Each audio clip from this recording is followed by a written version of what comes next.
Hey guys, I'm just starting the recording now. We're good to go. I mean, we're really good to go. Sorry I haven't been as aggressive as I usually am or assertive as I usually am with this stuff. I just need to share the fact that I'm live on everything. So that should be great there. Hope everyone is doing good. We're live, we're live, we're live. We've got a lot of really great things to talk about. I'm going to embarrass myself to begin. So I started off by reaching out to Talk Sport today. I don't know if anybody can hear me. I wonder if you guys, I think you guys can hear me. Gosh, how silly would that be if nobody could hear me? I'm in my lucky book. Hold on one second, gang.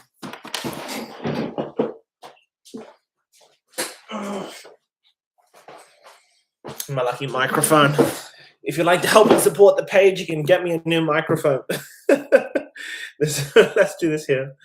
So where do we even begin? So we're going to do about 20 minutes of the show before we end up going. But let's push this a bit lower here. Oh, a bit too low. Put it there. We can have it there. What if we even got it a bit low? What do you reckon?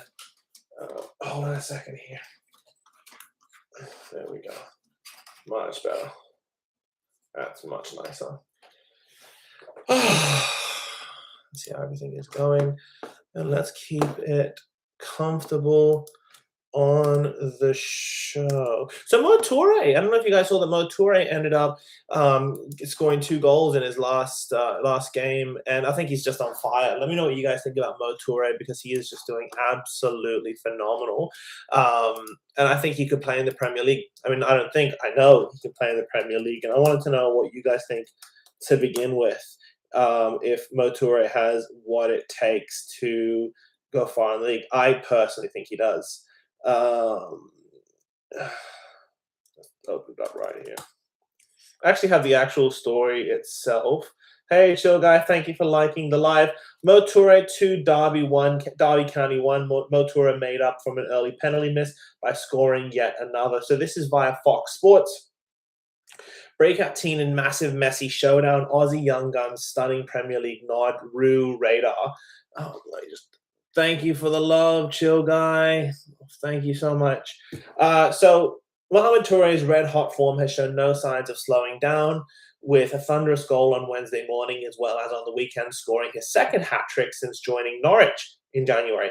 Several other Socceroos enjoyed strong outings around the world across the weekend, with Toure not the only Australian to find the back of the net, as fellow breakout star had the experience of a lifetime in the United States. So it's a good time to be an Aussie athlete. I don't think it ever has been a bad time, but it's a good time to be an Aussie athlete, and there's just so much potential in so many different ways to get the most out of it. So that's just really cool to know. 2 Australians are also in the headlines in Major League Soccer for a feisty post-game clash with a former Premier League star.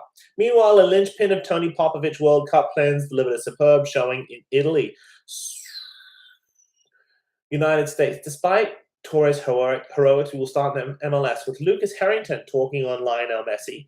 The 18-year-old's whirlwind year reached another level as he defended the Argentine legend in front of the second biggest crowd ever for a single MLS game, as 75,824 fans packed into Empower Field at Mile High, the home of the NFL Denver Broncos. This is via Fox Sports, so I have to give them credit for that. The call-up from national team boss Tony Popovich came from an assured start in life in America with the Colorado Rapids after leaving the Brisbane Roar. He slotted in seamlessly to the international arena with a man-of-the-match display in Australia's 1-0 win in Sydney. So I've said it so many times, there is so much potential in Australian sport in terms of the athletes that we have and the ability to go more. We really are just a sleeping giant. That has become more of a truism as time goes on. It doesn't have the fire that it once did, but I still think we together can drum it up by just investing in the sport and marketing and just calling it out for that as well. The appetite Harrington displayed for the biggest stage was shown against the David Beckham-owned Inter Miami 2. The teenager played a beautiful ball over the top of Miami's defense to assist Colorado's equalizer shortly after the hour mark. Lucas Harrington, I want to talk about him very good centre half, very calm and composed on the ball. Definitely has the physique for it as well. He looks like a centre half. He reminds me of a young Varane. Really good on the ball, a great ping. I saw that assist on Twitter. So he has a lot of potential, and I think if he can avoid injury, then he can go far. He can go far, not just in the US, but in one of the top 5 leagues. Let me know what you think. Like and follow the stream. It really does help us. Maybe buy us a new mic because I am currently using a book as my mic. Lucas Harrington, beautiful assist first into Miami. Unfortunately, Harrington also played a role in Messi's 79th minute winner. The 38-year-old 8-time Ballon d'Or winner cut back onto his left boot in trademark fashion and fired a shot past the young Australian into the top goal.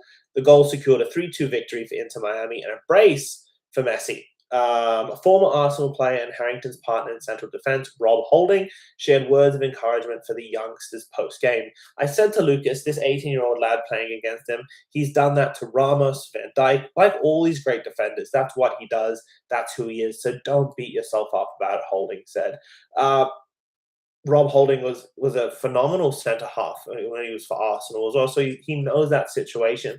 The thing about Messi against defenders is he is so comfortable against them as well. I don't know if anybody remembers the Boateng goal where Messi's coming like this against Boateng and he just sort of glides on an angle and Boateng just falls over flat and looks silly. So that's just what Messi does. He's very comfortable around centre halves, which is funny because for a person of his stature, it's usually something that he struggles with. You've played against Messi now and learned from that. So yeah, we'll be fine.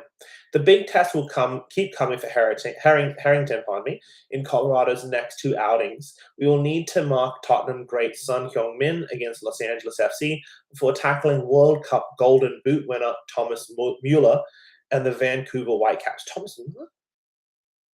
Thomas Muller? Is Thomas? This is news for me. I'm really looking silly right now, but I thought he was still at Bayern.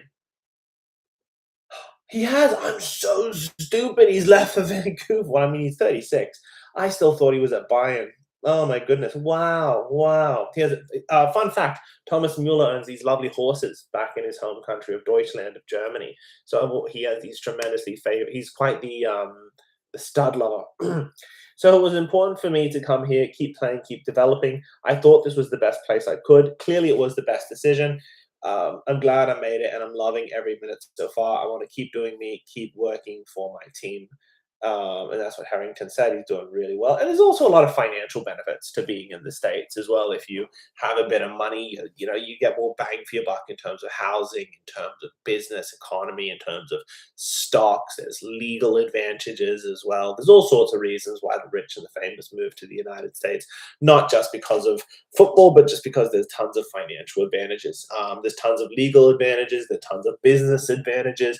I mean, just to give you a case in point, if we go by the biggest country in Western Europe, Germany, that's 100 million people. The US is 350 million people, and it's got tremendous infrastructure. It's the most money devoted into military application and university application. So if you send your kids to a university in one of the Ivy League schools, you're going to go far in there. So that's just one of the advantages as to why that does happen.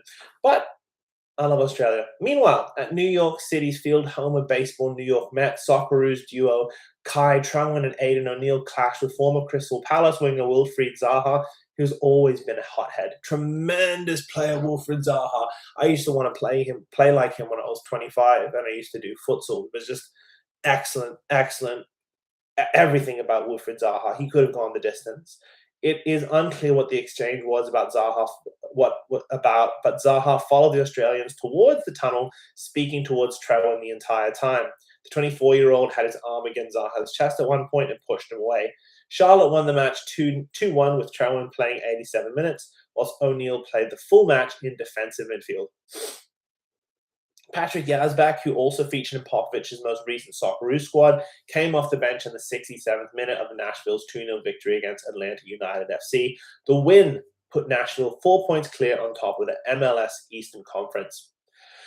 So MLS is growing, which is good to see. I mean, why shouldn't it be? It's a tremendous industry, and it should be big in America when you've got like a sporting nation like America that does NFL, tennis, golf, boxing, soccer, cricket. Like not cricket, but everything is huge.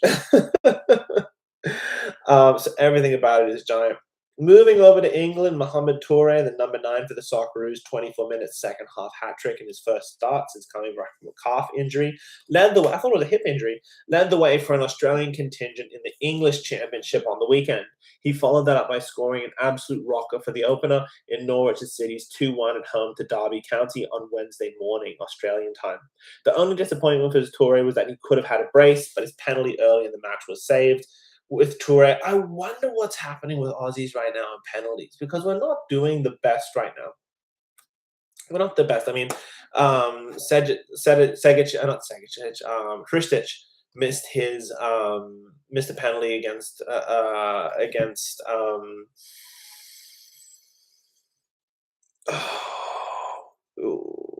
who was it? Was it not Curacao? We smashed them. It was against it was an African nation, and it was Cameroon. Cameroon that they missed a penalty against recently. So maybe we need to work on more on penalties because we don't really do that well against penalties, do we? With Toure, he missed the penalty, but he has the right mindset to look for the next action, and we've been working hard on that since the beginning of our story together. Norwich manager Philippe Clement said post game, really, Philippe Clement is doing a tremendous job in Norwich and getting the best out of Toure. I hope that does continue because it really does seem like that could stop if he has a new manager. If that's the scary thing. How funny! So I wrote a post on Twitter recently. And a lot of people are agreeing with me that Norwich is a team built around the striker, which is the truth. I think it wasn't Bamford; he played for Leeds, but just Norwich is good with a striker who they can give a lot of love to, and Toure will reward that love with lots and lots and lots and lots of goals. Where are we taking a look here? So we'll continue onwards. Continue onwards. In the weekend on a 4-2 win at Bristol City, Toure pounced on a rebound for his first goal after his header was saved. He made it a double by streaming forward to get on the end of a low cross and drill the ball into the back of an empty net. The 22-year-old was then a touch fortunate with the teammate shot from outside of the box, crashing into him and deflecting into the goal to give him his third. Toure's start to life in England has been simply sublime. I love that statement. Toure's start to life in England has been simply sublime, and I absolutely love it. I hope he keeps doing really well.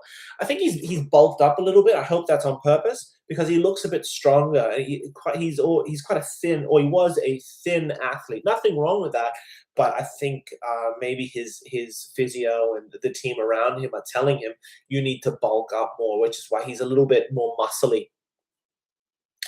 He has scored 8 goals and provided 3 assists in 9 league appearances, having only started in 5 of them. Although I will say maybe he's just naturally putting on the weight because he's going into the middle of his 20s. We naturally have face filled out. I remember at 19 I looked very different, and now I'm a big old fatso.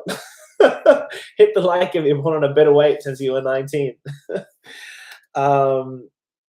The Adelaide United product also scored a goal in the FA Cup, but he is simply relieved to pick up where he left off after a calf issue sidelined him for the last international break, as well as 6 games for the Canaries.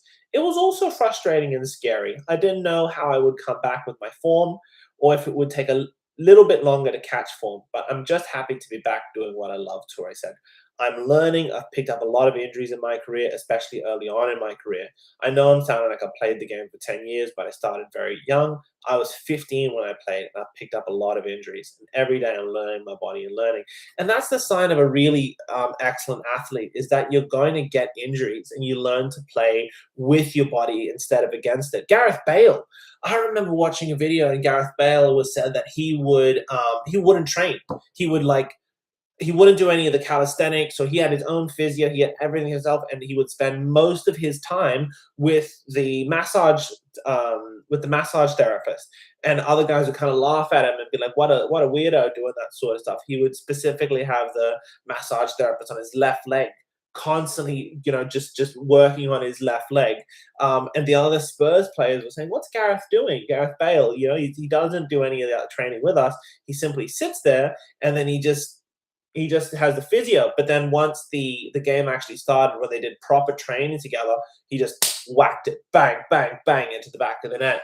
So I'd love to hear your thoughts on that as well as Australians, because Australians and a lot of Anglo-speaking countries, we have the work ethic when it comes to sport, where it's hack your body until you're exhausted, or keep working until you've absolutely exhausted your body, which is good. You need to have a good work ethic. But if you compare that with other cultures, like for example Spain, where they're notoriously known as lazy trainers, it's a different mentality. It's actually about being as lazy as you can about training, and just getting to know your body and practicing things very lazily. And which one would you prefer? Because I personally like training hard. I like the idea of training hard. I like sweating and burning and feeling like I'm putting a good job.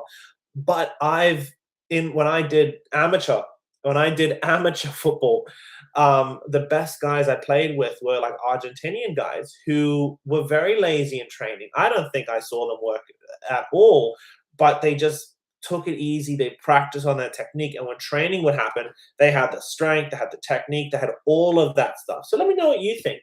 Would you try to play, would you try to train in that hard ethic, or would you much prefer taking it easy, playing in a nicer, calmer way? Which one would you prefer? No wrong answers. I think that speed and power is one of the reasons I need to learn how to maintain my body better. They're monitoring me very, very well here, and they're taking good care of me. I didn't know how long I was going to play, just how much the body could take, and I was happy to get all of it, 60, 70 minutes. Still not 100%, but every week I'm trying to get better. Well, you're never going to be 100% and this is what I've heard from other players. Craig Burley said it. You're never going to be 100% as a physical athlete. If you're in the top 5 leagues in the world, you will never be 100%. You'll always be nursing an injury as a player, because you're playing every week and you're constantly training. You've pushed your body to the top 1%. So once you hit that 1%, that 99th percentile of your performance, you're going to get injuries, because the human body was never meant to do such strenuous activities every single day. That doesn't make mean that things are going wrong, but it is very true. You are going to just get injuries. So, um, I think it would be night and day. I'd love to speak to Motore and just to ask him, hey, what's the difference you notice with Australia and England? I'm sure that there's definitely a difference in finance and money spent on the infrastructure. That's just a fact. But I'd also love to know, like, how was it different? How is a physio in England going to treat you in comparison to one in Australia? Is there more requirements? Are they more laid back? Are they more intense? What are these differences? Because if you have 20, 30 years of money and infrastructure put in something, it'll be different. And there's a lot of love and a lot of infrastructure, a lot of money in Australia, but you know, you're talking $33 million to $12 billion, a factor of 10, 20. So that big difference can very much have an impact. Toure is the red hot favorite to lead the line for the Socceroos at this World Cup. I love that Toure is the red hot favorite. I would love a tiny bit of competition. Someone who can sniff around and make Toure and just think, oh, if I have a bad game, I might look bad here, like a Sapsford. Not Mitch Duke, but even having Mitch Duke in the background. I wouldn't have him in the Socceroos squad, but even just having him around there, just to be a level of training competition, I think that's really good. We don't want Riley McGree or Nestroy sitting in the number 9, because they're not nines, and it's a very specific position to be a 9. At this stage, it appears fitness could be the only thing standing in his way, but the lightning-fast striker is still pinching himself a little bit at how rapidly his star has risen since leaving Danish club Randers. It's amazing, I swear, but the most important thing is I can see him growing as a footballer thanks to the coaching staff, and I could say that's the goal. I want to improve week in, week out, and become the best version of myself, Toure said. To me, goals are very, very important, he added, but I'm still young, and I don't really beat myself up for not scoring. It's more about watching the games back and seeing if I was in the right positions and if I'm creating chances. And then, like they always say, the goals will come, and I love hearing that.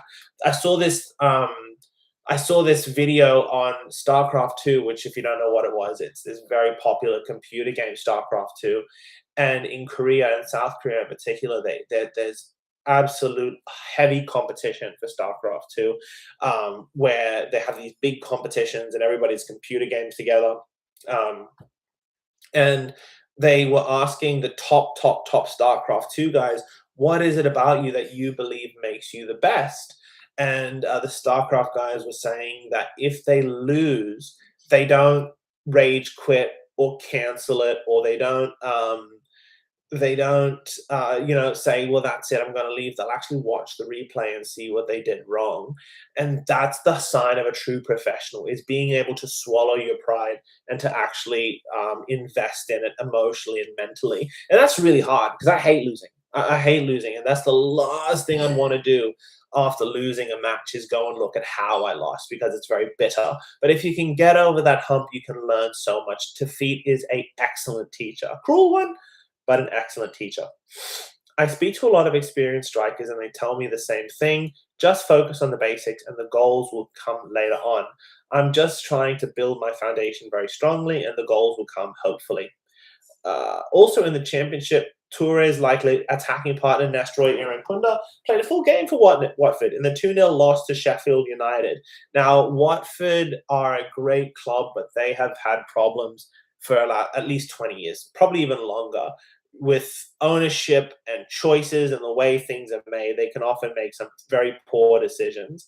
And case in point, that you can just see how they're playing right now. And a 2-0 loss, Nestroy is too big. He should be winning these sorts of matches.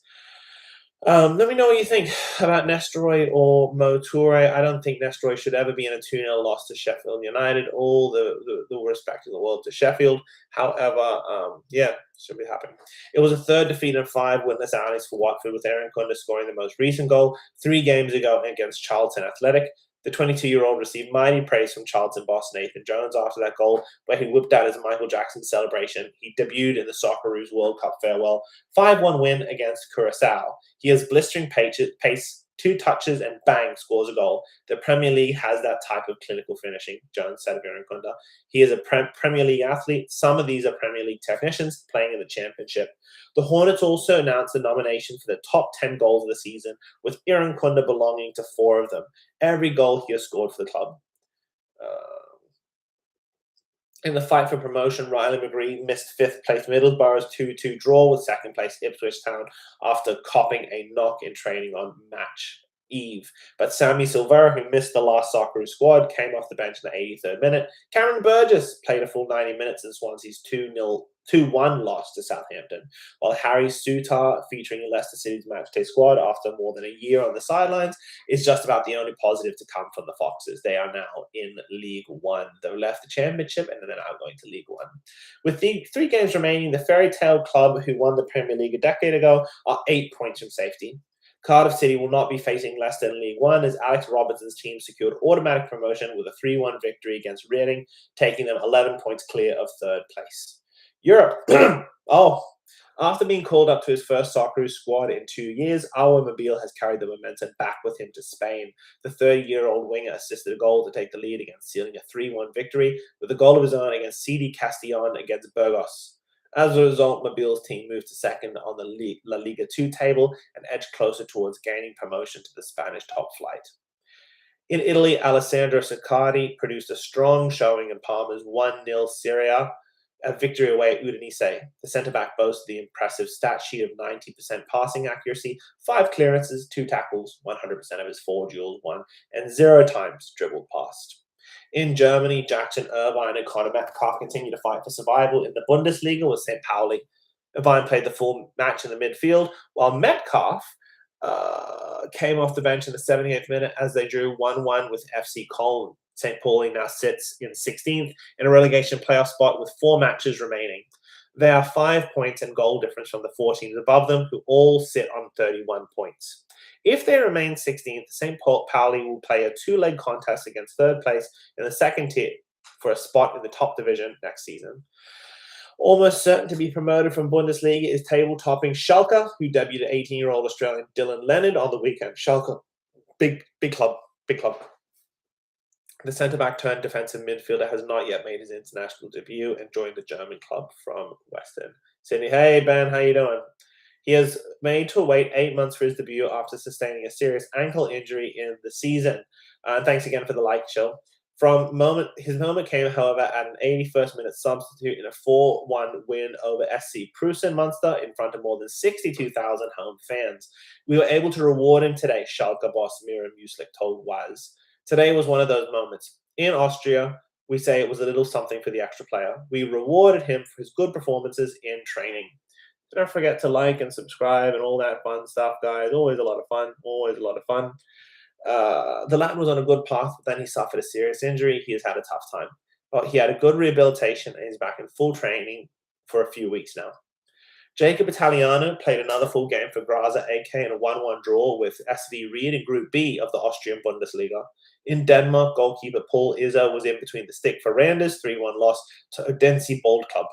Feyenoord star Jordy Boss had a weekend off as the Eredivisie paused for the Dutch Cup final. What we are seeing right now with the Socceroos is a very important time. And I think we can look at Jordy Boss, Mo Toure, Nestroy Irankunda, Awe Mobile, Jacob Italiano, Sakati. These are top 5 league players, and we need to get the most out of these players and get them in not just in the national team, but develop them as much as possible. Now they need to perform as well, and they are, but it's a good time. It really is. But I'd love to know what you think. Thanks again for joining the live, and yeah, thanks for joining.